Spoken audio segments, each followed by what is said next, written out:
झारखंड में विधानसभा चुनाव के लिए बीजेपी ने फाइनल उम्मीदवारों की लिस्ट की। 67 उम्मीदवारों के नाम पर लगी मुहर। दिल्ली में बीजेपी मुख्यालय में सीईसी की बैठक में लगी उम्मीदवारों के नाम पर मुहर। पीएम मोदी, जेपी नड्डा, अमित शाह, शिवराज सिंह चौहान, हेमंता बिस्वा शर्मा मौजूद रहे। बीजेपी सीईसी की बैठक में बाबूलाल मरांडी और चंपई सोरेन भी शामिल हुए। झारखंड की 14 सीटें बीजेपी ने गठबंधन के लिए छोड़ी। झारखंड चुनाव के लिए कांग्रेस ने 3 सीनियर ऑब्जर्वर बनाए। तारिक अनवर, अधीर रंजन चौधरी और भट्टी विकार मार्क मल्लू को दी गई जिम्मेदारी। झारखंड की जनता एक बार फिर गठबंधन की सरकार चुनेगी। प्रदेश कांग्रेस अध्यक्ष का बयान। झारखंड कांग्रेस के नेता राजेश ठाकुर का बयान। 1 महीने पहले चुनाव हो रहे हैं, लेकिन हम तैयार हैं।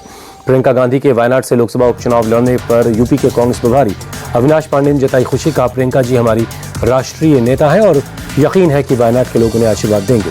नायब सिंह सैनी ने तीसरी बार बीजेपी सरकार बनने के लिए हरियाणा की जनता का जताया आभार। का 17 अक्टूबर को भव्य शपथ ग्रहण होगा। मुंबई कांग्रेस महासचिव जावेद श्रॉफ एनसीपी में शामिल हुए। महाराष्ट्र के उप मुख्यमंत्री अजित पवार की मौजूदगी मिली सदस्यता। महाराष्ट्र के विधानसभा उपचुनाव पर बीजेपी केंद्रीय चुनाव कमेटी की आज बैठक है। उम्मीदवारों के नाम पर लगेगी मुहर। महाराष्ट्र में सीट शेयरिंग के महायुति का फॉर्मूला तैयार। 150 से 160 सीटों पर चुनाव लड़ेगी बीजेपी ने तय किए 90% उम्मीदवारों के नाम। अजित पवार को मिल सकती 40 से 45 सीटें। चुनाव की तारीखों के ऐलान पर बोले सीएम शिंदे, 20 नवंबर को महाराष्ट्र का भाग्य तय हो जाएगा।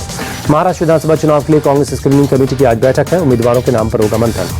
महाराष्ट्र में 110 से 120 सीटों पर चुनाव लड़ना चाहती है कांग्रेस। 3 सर्वे के बाद मांग रही सीटें। महाराष्ट्र चुनाव के लिए कांग्रेस तैयार। नेता प्रतिपक्ष विजय वडेट्टीवार बोले, राहुल प्रियंका की ज्यादा रैलियां करवाएंगे। महाराष्ट्र में प्रचंड बहुमत से सरकार बनाएगी एमवीए। कांग्रेस नेता इमरान प्रतापगढ़ी ने जताया भरोसा। महाराष्ट्र विधानसभा चुनाव के लिए ऑब्जर्वर बनाए गए। कांग्रेस ने अशोक गहलोत और सचिन पायलट को सौंपी जिम्मेदारी। महाराष्ट्र में एक चरण में होगा विधानसभा चुनाव। 20 नवंबर को डाले जाएंगे वोट, 23 को आएंगे नतीजे।